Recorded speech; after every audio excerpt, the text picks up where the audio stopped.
বিসমিল্লাহির রহমানির রহিম। আসসালামু আলাইকুম। আশা করি আল্লাহর রহমতে সবাই ভালো আছেন। ম্যাথ এমসিকিউ সলিউশন ক্লাসে সবাইকে স্বাগতম।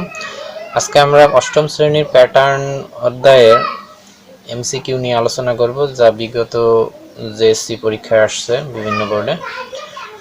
তো শুরুতে আমরা অধ্যায় সম্পর্কিত বিভিন্ন সূত্র এবং প্রয়োজনীয় তথ্য দেখে নেই।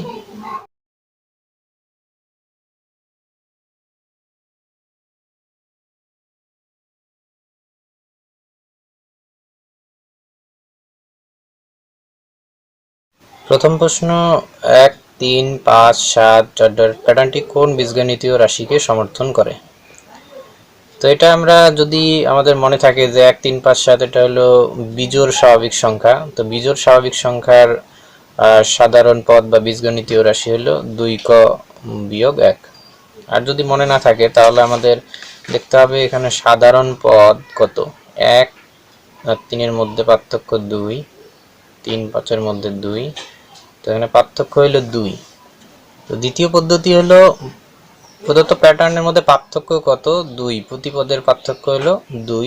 তো আমাদের দেখতে হবে প্যাটার্নটার বীজগণিতিক রাশি 2ক দিয়ে শুরু হবে। তো এখানে 2ক দিয়া 2ক যোগ 1 এবং 2ক বিয়োগ 1 দুইটা আছে, এই দুটার মধ্যে অ্যান্সার হবে।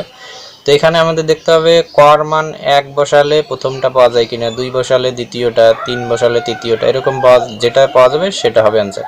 তো এখানে যদি আমরা 1 বসাই কর মান, 2 একে 2 আর একে 3, তো প্রথমটা পাওয়া যাচ্ছে না, তাহলে এটা হবে না। এখানে যদি 1 বসাই, 2 একে 2 বিয়োগ 1, 2 এর থেকে 1 গেলে 1।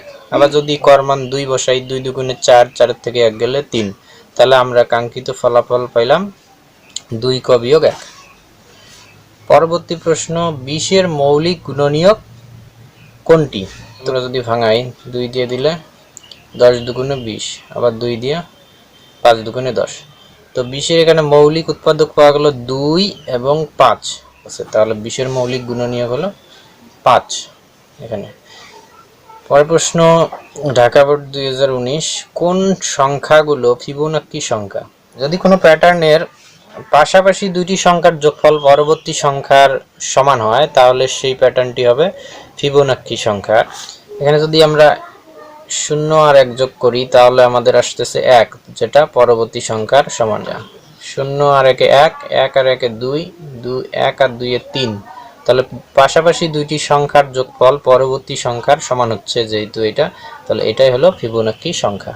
1 2 3 25, 1 থেকে 25 পর্যন্ত সংখ্যার যোগফল কত?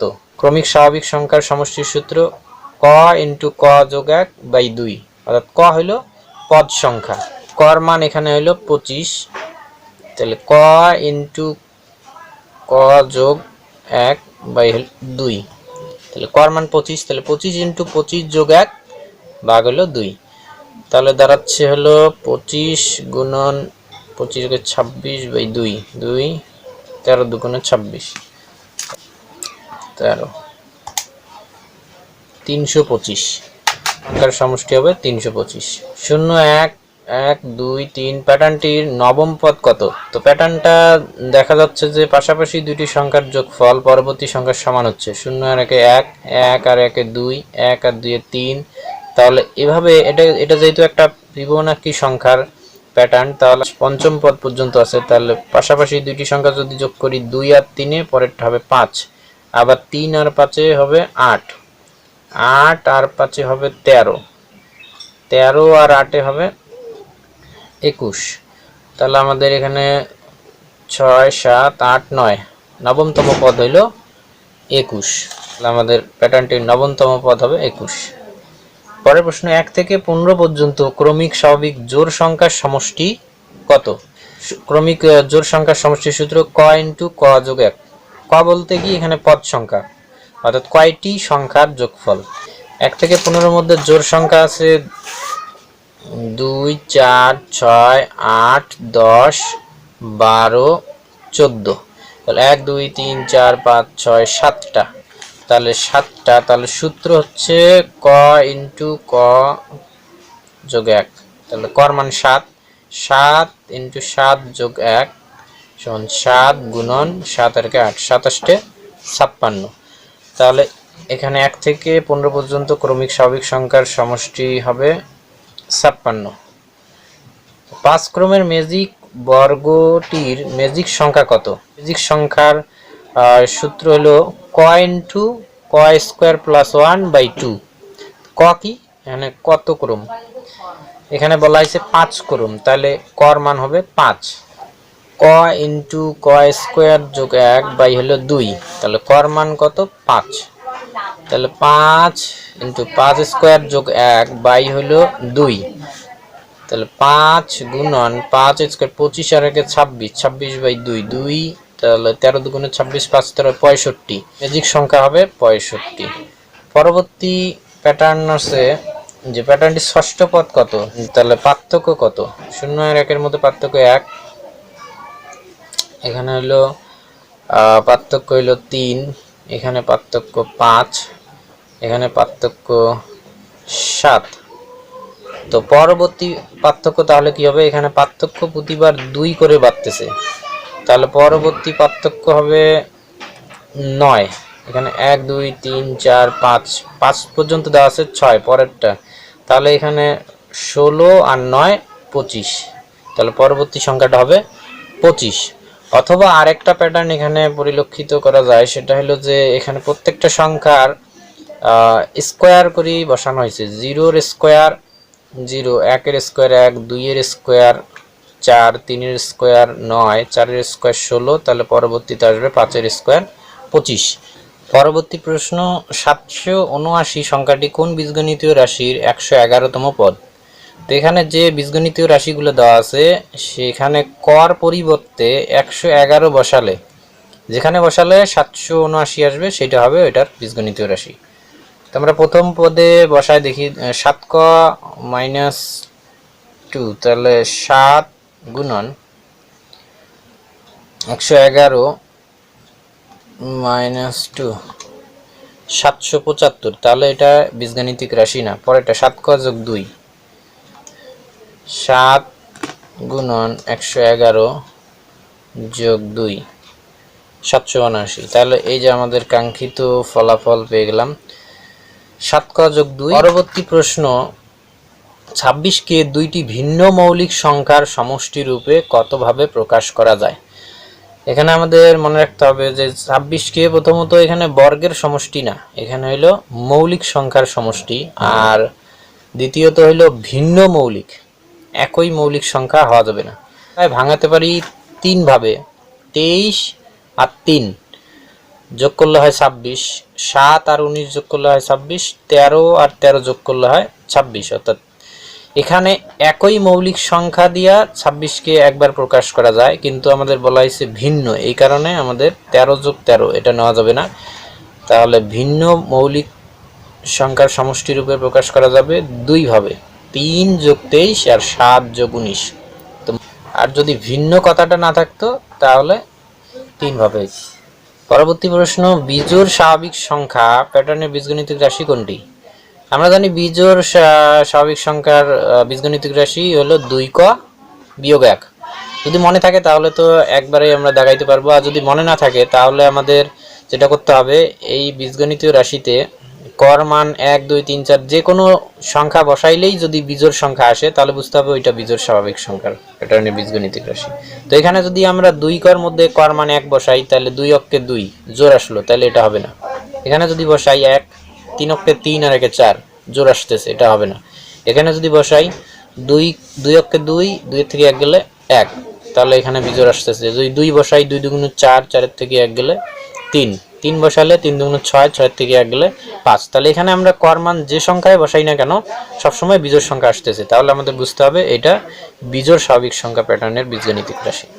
পরবর্তী প্রশ্ন, 0 1 1 2 3 5 8 13 কোন ধরনের প্যাটার্ন?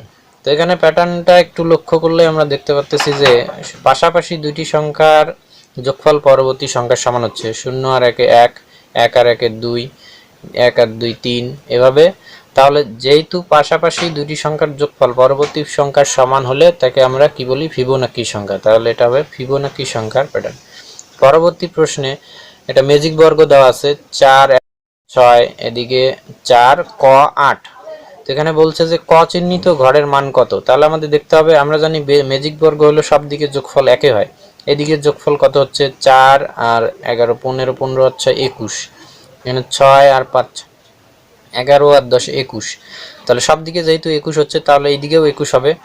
তো আমাদের এখানে আসতেছে 4 8 12, 12 আর 21 বানাতে আমাদের লাগতেছে 9, তাহলে কর মান হবে 9। পরবর্তী প্রশ্ন, 4 ক্রমের ম্যাজিক বর্গের কোনাকুনি যোগফল কত?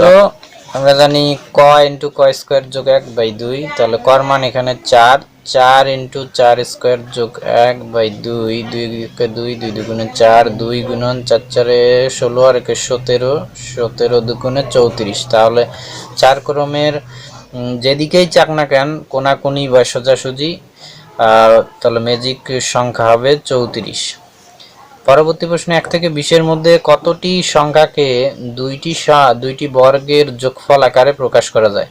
1 থেকে 100 পর্যন্ত দুইটি সংখ্যার বর্গের সমষ্টি রূপে প্রকাশ করা যায় মোট 35টি সংখ্যাকে। তো তার মধ্যে 3টি সংখ্যা আছে যাদের দুই ভাবে প্রকাশ করা যায়, 50, 65 এবং 85। তো এখানে চাওয়া হয়েছে 1 থেকে 20 এর মধ্যে দুইটি সংখ্যার বর্গের সমষ্টি রূপে প্রকাশ করা যায় 2 কে, 5 কে, 8, 10, 13, 17, 18 এবং 20। তাহলে কয়টা হচ্ছে 1 2 3 4 5 6 7 8টা সংখ্যাকে দুইটি সংখ্যার বর্গের সমষ্টি রূপে প্রকাশ করা যায়। এখানে অপশনে আছে 3টি, 4টি, 5, 6, তো এখানে উত্তর নাই, এখানে আসলে সঠিক উত্তর হবে 8টি। 1 3 7 13 21 তালিকার পরবর্তী সংখ্যা কত? তো প্যাটার্নের সংখ্যাগুলো পার্থক্য দেখতে হবে। এখানে পার্থক্য 2, পরেরটা পার্থক্য 4, তারপরের পার্থক্য দেখা 6, তারপরে 8, তাহলে পরবর্তী পার্থক্য দাঁড়াবে 10। তাহলে পরবর্তী সংখ্যা বের করতে হলে পূর্ববর্তী সংখ্যার সাথে পার্থক্য যোগ করলে তাহলে 21 আর 10 এ 31। 1 থেকে 25 পর্যন্ত মৌলিক সংখ্যা কতটি? তো মৌলিক সংখ্যা আমরা জানি যে মৌলিক সংখ্যা কাকে বলে, এক অপেক্ষা বড় যেসব সংখ্যাকে এক এবং ওই সংখ্যা ব্যতীত অন্য কোনো সংখ্যা দ্বারা ভাগ করা যায় না। তো 1 থেকে 100 পর্যন্ত মোট মৌলিক সংখ্যা 25টি। এটা মনে রাখার একটা কৌশল হলো যে 4422 322 321। 1 থেকে 10 এর মধ্যে মৌলিক সংখ্যা আছে 4টা, অর্থাৎ 2 3 5 7। এভাবে 11 থেকে 20 এর মধ্যে আছে 4টা, 11 13 17 19। আবার 21 থেকে 30 এর মধ্যে আছে 2টা। ঠিক পরবর্তীভাবে আমাদের চলবে 1 থেকে 10, 11 থেকে 20, 21 থেকে 30, 31 থেকে 40, এভাবে 91 থেকে 100-র মধ্যে আছে একটা, শুধুমাত্র 97। তো ক্ষুদ্রতম এবং একমাত্র জোড় মৌলিক সংখ্যা 2, আর 2 ব্যতীত সকল মৌলিক সংখ্যা বিজোড়, কিন্তু সকল বিজোড় সংখ্যা মৌলিক নয়। আমাদের এখানে বলা হয়েছে 1 থেকে 25 এর মধ্যে মৌলিক সংখ্যা কয়টি? তো আমরা দেখলাম যে 1 থেকে 10 এর মধ্যে 4টা, 11 থেকে 20 এর মধ্যে 4টা, তো 4 4 8টা, 1 থেকে 20 এর 8টা, তাহলে 20 এর পরে থাকতেছে 21 22 23 24 25। তো 21কে ভাগ করা যায় 3 7 21, তাহলে এটা না, আর জোড় সংখ্যা হলে মৌলিক হবে না। এখানে 23কে ভাগ করা যায় না, তাহলে 23 পেলাম। 24 জোড় সংখ্যা, 24 হবে না মৌলিক সংখ্যা। 25 25 5 5 25, তাহলে এটাও ভাগ করা যায়। তো এখানে আর একটা পাওয়া যাচ্ছে, আর 1 থেকে 20 এর মধ্যে আমরা এখানে পাইছি 4 4 8টা আর একটা 9টা, তাহলে 1 থেকে 25 পর্যন্ত মৌলিক সংখ্যা হবে 9টি। পরবর্তী প্রশ্ন, 9 16 25 36 এটার তালিকার পরবর্তী সংখ্যাটি কত? তো এখানে আমরা প্যাটার্নটা একটু লক্ষ্য করলে দেখতে পাবো যে এখানে 9 এর পরিবর্তে 9 হলো 3 স্কোয়ার, 16 4 স্কোয়ার, 25 5 স্কোয়ার, 36 হলো 6 স্কোয়ার। তাহলে এখানে প্রতিটা সংখ্যা স্কোয়ার করে আসতেছে, তাহলে পরবর্তী সংখ্যাটা হবে 7 স্কোয়ার, আর 7 এর স্কোয়ার আমরা জানি 7 7 49, তাহলে পরবর্তী সংখ্যাটা হবে 49। পরের প্রশ্ন, ক স্কোয়ার বিয়োগ 1 বীজগণিতিক রাশির চতুর্থ পদ কত? তাহলে যততম পদ বলবে বীজগণিতিক রাশির মধ্যে কর মান তত বসাইতে হবে। এখানে চতুর্থ পদ বলছে, তাহলে কর মান 4, তাহলে ক স্কোয়ার বিয়োগ 1, এখানে কর মান 4, 4 স্কোয়ার বিয়োগ 1, 4 4 16, 16 থেকে 1 গেলে হবে 15, তাহলে এখানে চতুর্থ পদ 15। পরের প্রশ্ন, 1 থেকে 10 পর্যন্ত কতটি সংখ্যাকে দুইটি বর্গের যোগফল হিসেবে প্রকাশ করা যায়? তো 1 থেকে 10-এর মধ্যে দুইটি সংখ্যার বর্গের সমষ্টি রূপে প্রকাশ করা যায় 2, 5 এবং 8 আর 10। তাহলে 1, 2, 3, 4টি সংখ্যাকে, তাহলে 1 থেকে 10 পর্যন্ত কতটি সংখ্যাকে দুইটি বর্গের যোগফল হিসেবে প্রকাশ করা যায়? 4টি সংখ্যাকে। আশা করি সবাই বুঝতে পারছেন। জাযাকুমুল্লাহ খায়ের। আগামী ক্লাসে দেখা হবে ইনশাআল্লাহ। সবাই ভালো থাকেন, সুস্থ থাকেন। আল্লাহ হাফেজ। আসসালামু আলাইকুম ওয়া রাহমাতুল্লাহি ওয়া বারাকাতুহু।